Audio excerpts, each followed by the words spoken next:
በርግጫ እያለ አንድ በጥፊ እያለ ራሱ ገደላት ልጅቷን። ድዋ በረኪና ደፍታባት 5 ሊትር በረኪና ከላይ እስከታች ደፍታባት ሰውነቷ ቆሰለ ማለት ነው። ሰውነቷ ቆስሎ ይዟት መጣ። እግሯ የለም ምን እናድርጋት? ከዛ ዘክቶት ሄደ። ተመልሶ መጣና መልሼ ወዝድሻለሁ አላት። እዛው ቤት መልሼ ወዝድሻለሁ፣ ልጅቱ እጅሽን የወጋሽው ራስሽ ነሽ እንጂ እሷ አልወጋችሽም አላት። አውቀሽ ራስሽ ነሽ የወጋሽው አላት። ከዛ ግን እቺ ልጅ አማርኛ ማትችልም፣ ገና ህፃን ልጅ ናት። በቃ የስንት ዓመት እኔ አላቅም፣ የጅማ ልጅ ናት ልጅቱ። ምንም አማርኛ ማትችልም፣ ትንሽ በምታቃታ አረብኛ ነው እኛም በምናቃታ አረብኛ ነው የምንግባባው የነበረው ማለት ነው።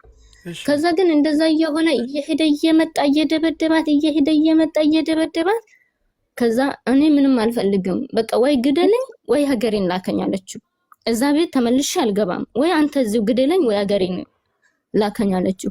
አሁን 400 የ7 ወር ደሞዝ አላከችም ልጅቱ። አሁን 400 ሺህ ብር ስጭኝና እልክሻለሁ አሳፍርሻለሁ። እሺ ለቤተሰብ ልደውል ስልክ ስጠኝ፣ ለቤተሰቦቼ ልደውልና ስልክ ስጠኝ እነሱ ይልኩልሃል ብላ ስትለው በቃ ምንም። ከዛ ግን በስተመጨረሻ እቺን ልጅ እየደበደባት በየቀኑ እያለ አንድ ቀን ኬንያዋ ምን አለችን? እንዳይመታችሁ። አንዲት ኬንያ ተደብቃ መጣችና እንዳይመታችሁ፣ ልክ እሱ ሲመታችሁ አለች ልብሳችሁን አውልቃችሁ ሁላችሁም በጀማ ልብሳችሁን አውልቃችሁ ራቆታችሁን ልብሳችሁን ወሩሩበትና ውበሉ አለችን። ከዛ ግን ሁሉም እሺ ይላታል። እሱ ሲመጣ ሁሉም በቃ ድምጥማጡ ነው የሚጠፋው ማለት ነው። ይፈራል፣ ሁሉም ሽንት ነው የሚያመልጠው። ከዛ እንደዛ እያደረጋት እንደዛው ያለችን ቀን ልጅቱን መጣ። በቃ ይሄ በምን በሚያክል እጁ በቃ አንድ በጥፊ ስላት በቃ ይሄ ዞረች ልጅቷ እንዳለ ተሽከረከረች ማለት ነው። ከዛ ግን አላህ ይስጣትች ኬንያዋ በሩን በርግዳው ገባች። በሩን በርግዳ ገብታ ምን ብታደርገው ጥሩ ነው? ጎሮሮውን አነቀችው እና ምን አልኩሽ አላት። ወላሂ ምን አልኩሽ ያንቺን ምንሽ ነካውብሽ ብሎ ስላት ኩል ሰምሴም አለችው። ኬንያ አፍሪካ፣ ዩጋንዳ አፍሪካ፣ ኢትዮጵያ አፍሪካ ሁላችንም አንድ ነው። ሁለተኛ እንደዚህ ስታደርግ እንዳላይ። ከዛም በኋላ ግን ልጅቷን ይዞ እየወጣ መኪና ውስጥ ደብድቦ እያመጣ በስተመጨረሻ ግን ምን እንዳደረጋትም አናውቅም። እዟት ወጣ፣ እዟት ቀረበ። እዛው ማን ይጠይቀው? የዛችም ልጅ ምንም ነገሯ ሳይል ደግሞ እንደገና አንዲት ልጅ ደግሞ አሰሪዋ በረኪና ደፍታባት 5 ሊትር በረኪና ከላይ እስከታች ደፍታባት ሰውነቷ ቆሰለ ማለት ነው። ሰውነቷ ቆስሎ ይዟት መጣ። እዛው ራሱ አንድ በርግጫ እያለ አንድ በጥፊ እያለ ራሱ ገደላት ልጅቷን። ግን ያንን ነገር እስከ ዛሬ ድረስ ማንንም ያውቀው ነገር የለም ማንንም። እና ምናልባት እንኳን እኔ ቢያንስ ያቺ ልጅ አሁን እኔ እሰማ ነበር ሚዲያ ላይ ምን ስልክ የለን ምን የለን ማንስ ይናገራል። ቤት ውስጥ ለሰራተኛ ምግብ የምታበስል ኢትዮጵያዊ ነበረች። እቺ ልጅ ግን ሲወጡ ሬሳ ሲያወጡ አይቻለውና ለሊት ነፍሷ የወጣው 10 ሰዓት ለአካባቢ ነው የወጣው። እኛ ስንጮህ እሷ ናት መታ እንትን ያለችው ማለት ነው ለሱ የደወለችለት። ከዛ ግን ቀድመሽ በታስኛቸው በቦታው እንዳይኖሩ አላት። ከዛ እኔ የትም በቃ ዞር አልልም ከሷው ጋር ይግደለኝ እንጂ አልሄድም የትም አልሄድም ብዬ አንተን አልኩ ማለት ነው። ከዛ ልክ ሲመጣ አንቺ ምንም እንትን ይልሻል ምናምን ሲሉኝ በቃ እኔ ልክ እሱ ሲመጣ ሁላችን መንፈር አለን። በቃ ሬሳውን የት ወሰደው የት ምን ያደርጉትኛ አላየንም። ልጅቷ ግን ስትናገር ይዘው ወርደው ፎቅ ላይ ነው ያለነው። ይዘው ወርደው መኪና ውስጥ ሲያስገቡ አይቻለው አለች ልጅቷ። ግን በቃ ማንም ያውቀው ነገር የለም ይሄንን ኬዝ። አዎ የዛችኛውን አሁን የሞተችውን እኮ ከልጃን የሷንም እኮ ሬሳ ለመደበቅ እየሞከሩ ነበር፣ ይዟት ሊወጡ ሲሞክሩ ነበር። ይሄን ነገር ሰምተናል እኛም። የሷንም ሊደብቃት ፈልጎ ነበር። አዎ ምን የምናውቃለው ግን የዚችን ለሊት ነው ማንም ምንም ያውቀው። ደግሞ ጫካ ነው ቦታው ራሱ በቃ ምንም እናየው ነገር የለም።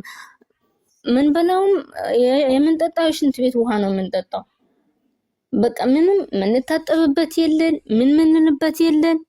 በቃ የለም በቃ ምንም ነገር ሁሉም ሬሳው ነው። ሁሉም ተስፋ ቆርጧል። ሲጀመር ማንም እንደዚህ ሀገሩን እገባለሁ ብሎም ያሰበም የለም በፍጹም ሲጀመር።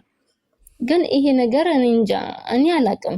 በተለይ የኢትዮጵያ ኤጀንሲዎች እኔ አላቅም ይሄንን ነገር ኤምፓዚ ሊያቀው በቃ ግድ ይገባል። ይሄንን ነገር በቃ ለምንድን ነው ስልክ የሚቀሙት ልጆች?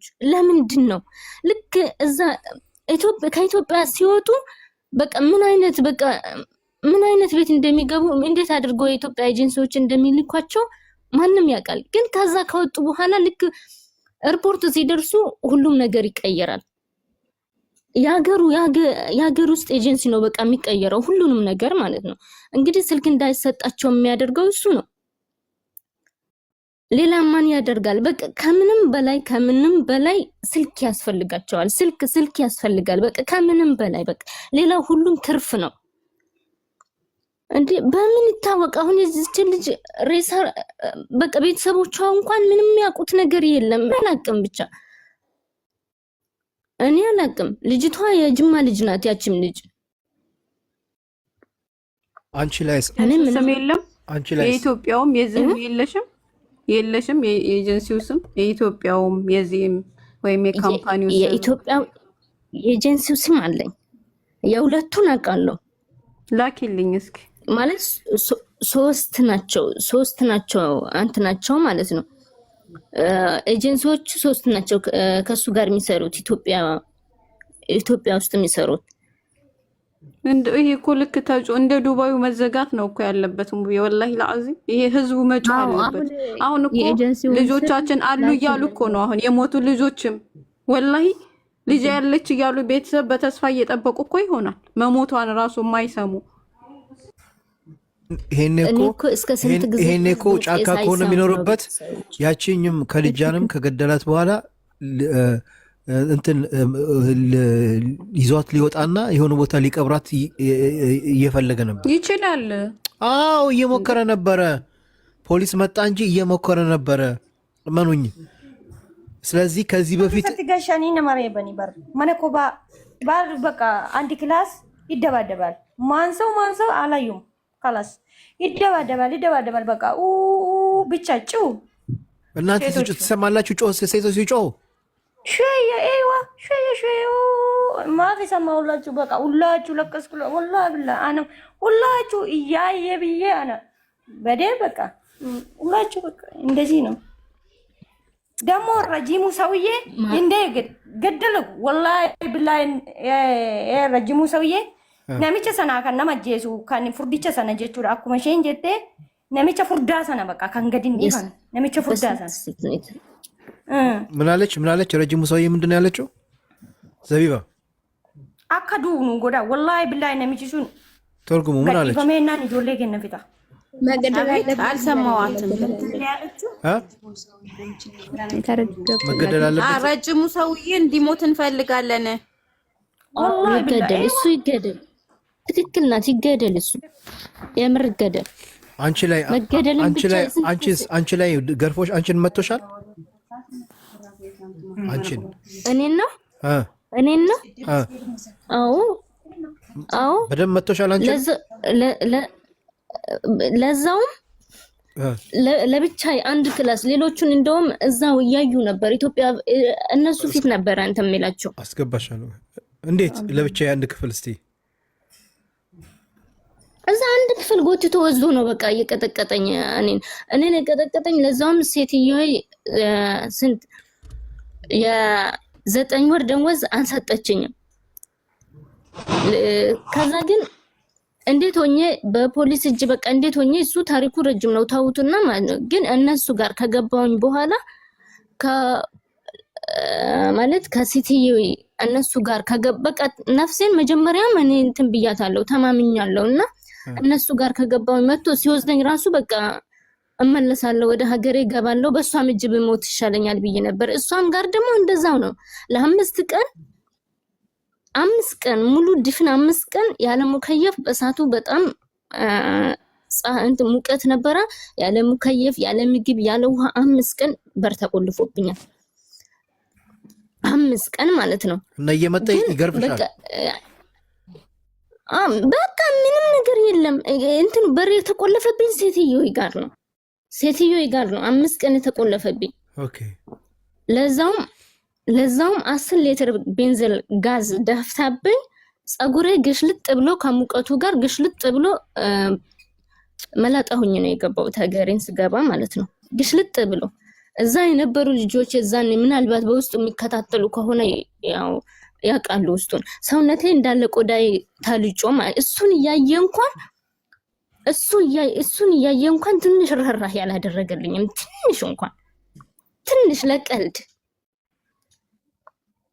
ምክንያቱም ሴትዮ ምን ትለኝ ነበር ያንን 9 ወር ሙሉ የሰራውበት ምን ትለኝ ነበር ሴትዮ በቃ ሁሌ በቃ እኔ የመጣሁት ለምንድን ነው ብር ለማግኘት አይደል ወይ ቤተሰቦችን አንድ ቀን ምን ልሁን አንድ ቀን ድምጽን ሰምተው አያውቁም ብዬ እንኳን ሳወራ ምን ትለኛለች ስለ ብር ትንፍሽ እንዳትይ ብር ደውዬ አስገርፍሻለሁ ትለኝ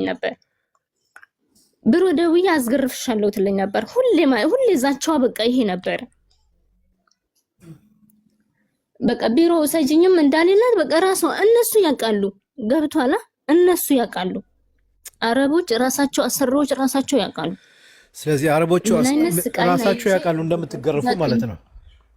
9 ወር ሰሪ ደሞዝ የማይሰጧችሁ ማለት ነው። ደሞዝ የማይሰጧችሁ አሁን ብዙ ልጆች በዚህ ኤጀንሲ አቤቱታ እያቀረቡ ያሉ ልጆች አብዛኞቹ ደሞዝ እንደማይሰጣቸው ነውና ሙቤ ሲመስለኝ እኔ ይሄ ሰውዬው ሱዳኑ ሰውዬ ከመዳሞቹ ጋር እየተነጋገረ ደሞዝን እሱ እየተቀበለ ይመስለኛል እንጂ ሁሉም አረብ አሁን እዚህ የገቡት ሁሉ መጥፎ ሊሆኑ አይችሉም መዳሞቻቸው። አዎ ደሞዝ የማይከፍሉ መዳሞች ይኖራሉ። አንዳንዶቹ ግን ደሞዙን ለደላላው እንዲሰጡ ንግግር ያደርጋሉ። እኔ ጋር ብር ስላለባት በየወሩ እየመጣሁ ወስዳለሁኝ። እንደዛ ይመስልሻል? ካምፓኒ ሲሆን ነው። ኤጀንሲ ከሆነ ግን ሴትዮዋ ከሆነች የምትጠልብሽ እንደመጣች ኤጋማ ስታሰሪ የባንክ አካውንት ህጉ እንደዚህ ነው ያዘዘው። የባንክ አካውንት በስሟ ነው የሚከፈትላት እንደመጣች አንዲት ሰራተኛ። የሳውዲ ህግ እንደዛ ነው የወጣው። አዎ ካሊፋ ህንጻ ነው ያለው ፒያሳ ያለው። ኦኬ አድራሻውንና ፎቶ ምናምን ላኪልን ውዴ። እልክላችኋለሁ ግን እንትኑ ፎቶ እኮ አሁን ፎቶ የለኝም። ግን እዛ ውስጥ አሁን በእናንተ ኢትዮጵያ የሚኖር ሰው ካለ ቅርብ ነው። ካሊፋ ህንጻ ነው ያለው 11ኛ ፎቅ። ፒያሳ ካሊፋ ህንጻን መቼም ማያውቀው አለ ብዬ አላስብም። ካሊፋ ህንጻ ስሙን ማወቅ አለበት። ያላ ካሊፋ ህንጻ 11ኛ ፎቅ ከሆነ ያውቁታል። ሲጀመር ያውቁታል። 11ኛ ፎቅ ነው ያለው ህንጻው። አንቺ አሁን የት ነው ያለሽው? እና እኔማ ሌላ ቦታ ነው ያለሁት እና እንትን ነው ምን ነበር መሰለሽ የኤጀንሲው ስም አለ ኢማን ኤጀንሲ ነው። አሁን ቅድም መሐመድ ብለሽ ነበረ መሐመድያ ምናምን ብለሽ ነበረ። እሱ አንደኛው ሶስት ናቸው። እሱ አንደኛው ነው። አሁን ይሄ ፒያሳ ካሊፋ ህንጻ ያለው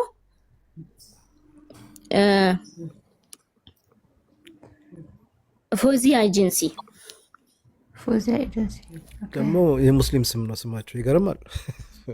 ፎዚያ ኤጀንሲ ነው። ፎዚያ ኤጀንሲ ኑሩ ነው። ኑሩ አንዋር ኤጀንሲው እዛ ውስጥ ኃላፊው አሰሪው አንዋር ነው። አንዋር ነው ስሙ። የሆነ ቆንጂዬ ነገር ወፈር ያለ የሆነ የተረጋጋ መልክም አለው ደግሞ እሺ የተረጋጋ ነው። ምናልባት የምታውቁት ካላችሁ 11ኛ ፎቅ። ድምጹን ባሰማሽ ታውቂዋለሽ? ፊት ለፊት ድምጹን ድብና አድርጌ አውቀዋለሁ። እስኪ ቆይ ላሰማሽ፣ ድምጹን ላሰማሽ። ቆይ አንዴ ጠብቂ እሺ። ቆይ አንዴ ጠብቂ፣ አሰማሻለሁ። ጉዴኛ ጉድ ግን ይሄ ነው። ወላጆች ግን ልብ በሉ፣ ልጆቻችሁን እየሸጣችሁ እንደሆነ ወቁት። እሱ ከሆነ ትነግሪኛለሽ። ስሚው ዘመናዊ ሽያጭ ነው ይሄ። ሰላም አለይኩም ወራህመቱላሂ ወበረካቱ። ጀማው እንዴት ናችሁ? ይሄ አይደለም። ቆይ ሶሪ፣ ይቅርታ። ይሄ አይደለም። ቆይ ይሄ ነው። ስሚው አግኝተናታል። አብሽሩ ችግር የለውም አግኝተናታል። እዛ ቢሮ ያለ ሰው ነው የደበደባት የገደላት አሉ። ችግር የለውም አብሽሩ በቃ እንከታተለዋለን። እነሱ ጋር እያወራን ነው። እሱ አይደለም ድምጽ እሱ አይደለም። ቆይ አለችና እዛው ከኔው ጋር እሷ በዛ ቢሮ ነው የሄድነው አብረን ማለት ነው። እሷ ግን በአንድ ቀን ነው የወጣ ነው። እሷ በካምፓኒ ነው ቋንቋ ታቅ ስለነበረ በካምፓኒ ነው የሄደችው።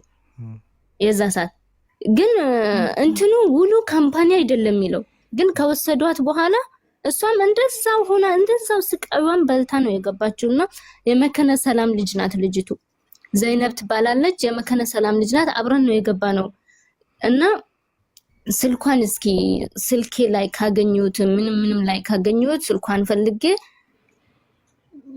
ያላት ምናልባት እሷ የዛ ሰዓት ስልኳን ተቀምታ ነበር። እኔ እንደውም ስልክ ማልያዝኩም ነበር። እሷ ስልክ እዛ ነበር ተቀምታ ነበር ስልኳን። ግን ምናልባት የሆነ ማረጃ ካለ እሷ ጋር እስኪ አቀበላታለሁ። ግን እኔ አላቅም። በተለይ እዛ ቤት በቃ እኔ እንጃ። ስለዚህ እዛ ቤት የገባ ሁሉ ኢትዮጵያውያን ተገርፈዋልም ብዙም ነገር ደርሰባቸዋል። ብዙም የሞቱ ስለዚህ ብዙ የሞቱ ሊኖሩ ይችላል። አሁን እኛ ጋር መጥተው ልጄ ከሄደች ይሄን አምል ጊዜኛል ፈልጉል የሚሉ ሁሉ እዛ ቤት ገብታ ሞታም ሊሆን ይችላል ማለት ነው። ሙቢ እንትኑ ማለት ነው ጫካ ነው፣ ግጥም ያለ ጫካ። በቃ ስትወጣ ምንም የምታየው ነገር የለም።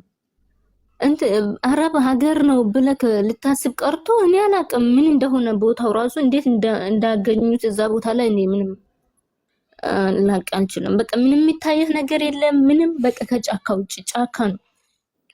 ከዛ ግን ሆም ብሎ ነው የሚመጣው። በቃ ለመደብደብ ሆም ብሎ ነው የሚመጣው። አንዲት ልጅ